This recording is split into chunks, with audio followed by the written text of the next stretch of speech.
Sobrang ganda ng mga damit nila. Kasamahan namin yan sila sa simbahan. This is too much red. Kadalasan, basta Biyernes, walang pasok itong mga amo ko. Pero kanina, yung amo kong babae lang ang walang pasok at itong amo kong lalaki, panggabi ang duty niya. Hi! Ako si Jovi, 12 taon ng kasambahay sa pamilyang Pakistani.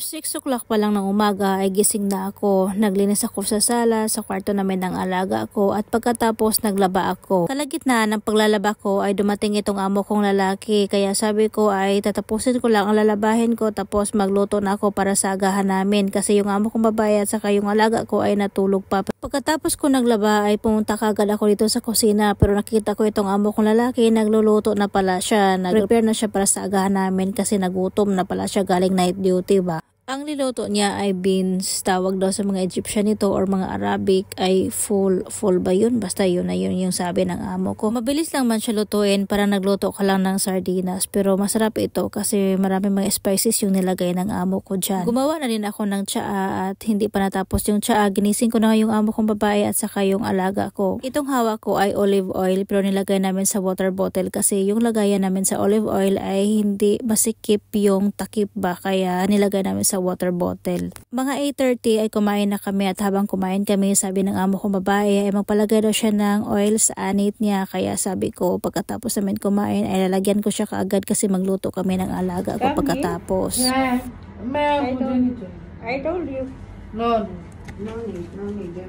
Bago ko nilagyan ng oil ang anit ni madam ay binigay niya sa akin ang sahod ko at pagkatapos sinabi ko sa kanya na bibigyan ko si Chine ng 10KD kasi masaya ako na nagtapos na siya sa first semester. Sabi ng amo kong babae ay huwag ko daw sayangin ang pera ko, itabi ko daw. Sabi ko kay madam palagi kayong nagbibigay sa anak ko at ngayon magbibigay ako para kay Jenny hindi nyo tatanggapin. Ganon. So sabi na lang ni madam sige bigyan mo siya pero huwag mo ibigay sa kamay niya ngayon. Kapag babalik na siya sa Pakistan saka mo na ibigay kasi kapag ibigay mo yan ngayon, igagasto lang yan niya sa pagkain ba? Masayang lang yung pera mo. Na binigay sa kanya walang magandang mapuntahan. Kaya sabi ko, sige, pagbalik na lang niya sa Pakistan saka ko ibibigay. Alam nyo guys, hindi kasi maganda palaging nagbibigay yung mga amo ko para sa anak ko kasi inaanak nila yung anak ko. Hindi maganda kapag palagi naman akong take ng take, hindi naman ako nagbibigay sa kanila kahit sa anak lang man nila, diba? Nakakahiya yon, hindi yon maganda. Give and take nga sabi nila, diba? At habang nilagyan ko ng oil itong anit ni madam, palagi kami nagchika-chika. Hindi ko na alam kung anong pinagchikahan namin. Basta ang dami naman pinagchikahan dyan. Tawang-tawa yung amo kong babae. Basta ang last, sinabi ko sa kanya na madam, tama na kasi natatain ako. Charot. At pagkatapos ko naglagay ng oil sa anit ni madam ay pumunta kagad ako sa kusina kasi nag-prepare ako nitong lulutuin namin ng alaga ko. Pero syempre pumunta muna ako ng CR. Nagtatay muna ako. Pagkatapos nahugas naman ako ng kamay. O diba? Huwag naman kayong normal lang yan. Ano ba kayo? Huwag masyadong seryoso.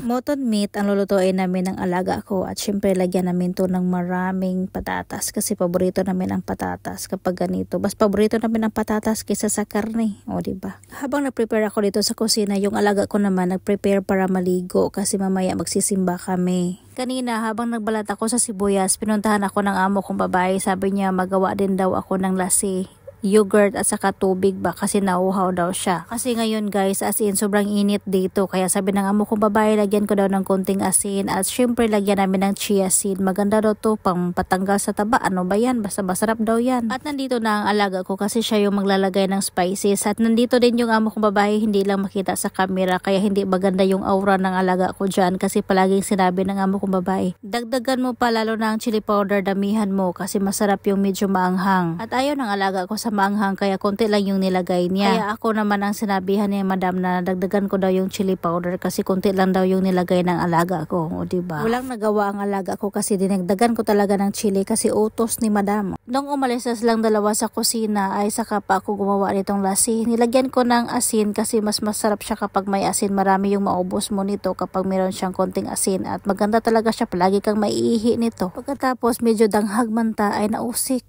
O diba? Danghag jud. Fast forward, alauna ng tanghali, naligo na yung amo kong babae at kami naman ng alaga ko dito sa kusina. Busy kami, nag-prepare na kami para sa tanghalian namin. Siyempre, iinitin namin itong zinger na natira namin kagabi kasi nagdoble yung order namin. Ready na din itong niluto namin ng alaga kung maraming sabaw. At nagluto din si madam dito ng bigas na niluto niya sa gatas, as in masarap yan guys. At Nandito na naman yung alaga ko, sa akin naman focus yung camera, pasayawin na naman niya ako ng ganito, o diba, para na ako ditong tanga. Kapag makachimpo yan siya, sigurado pina-zoom in talaga yung mukha ko, klaro yung mukha kong sobrang laki. Joker talaga itong alaga ko, pero minsan mapagkamalan talaga na siya na maldita kasi yung facial expression niya ba, ganito talaga siya sa personal, ganyan siya tumawa, diba, sobrang inosente at sobrang mahiyain. Pero kung makita niyo sa picture, kapag hindi siya tumawa, as in sobrang maldita niya tingnan, pero bata pa yan at saka sobrang bait niyan. Fast forward na naman tayo, nagbihis na kami kasi magsimba na, at itong alaga ko naman, diba, ako naman yung finofocus niya sa camera at saka yung mukha niya ayaw niyang ipakita. Tingnan niyo itong lipstick ko guys, wala nang laman, pero hindi ko talaga yan tinapon kasi wala na akong ibang lipstick na maganda, yan lang yung pinakamagandang lipstick ko.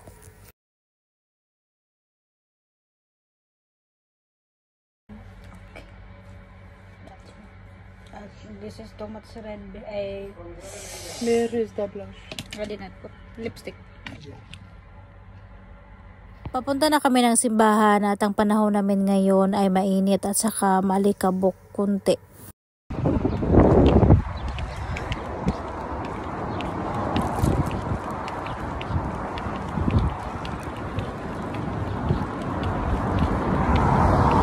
Sana. Jenny. Hi. How are you? Long time you did not come in this church. Are you excited? Look, the sun, very nice. Nauna na si Madam sa amin kasi sumama pa kami ng alaga ko sa amo kong lalaki ng park sa sasakyan. Tingnan nyo itong mga babae ng mga Pakistani, as in sobrang ganda ng mga damit nila. Kasamahan namin yan sila sa simbahan. Fast forward, tapos na kami nagsimba at pulang-pula yung mga mukha namin ni Jenny kasi sobrang init sa loob ng simbahan kasi maraming tao kahit naka-on pa ang aircon. Alas 7 na ito ng gabi pero maliwanag pa at meron kaming hapunan dito pagkatapos magsimba, pero hindi na kami kumain kasi nagmamadali kaming umuwi kasi panggabi pa ang duty ng amo kong lalaki. Bago kami umuwi, dumaan pa kami sa Pakistani shop at bumili yung amo kong lalaki ng mangga. At hanggang dito na lang guys. Thank you for watching. Bye bye. God bless everyone.